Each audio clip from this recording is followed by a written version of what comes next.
पानी जम्मा गर्ने पोखरी खन्दै हो। लगभग 15,000 लिटर पानी आट्ने पोखरी बन्दैछ चैत वैशाखको लागि।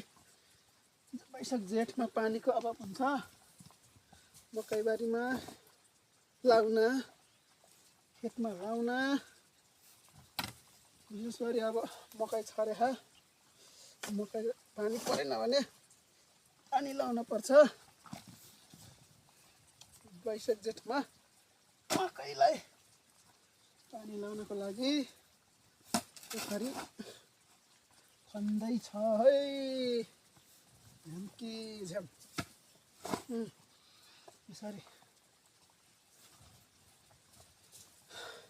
अब हुन लाह लगभग 15,000 लिटर अनि आट्ने पोखरी हुँदैछ।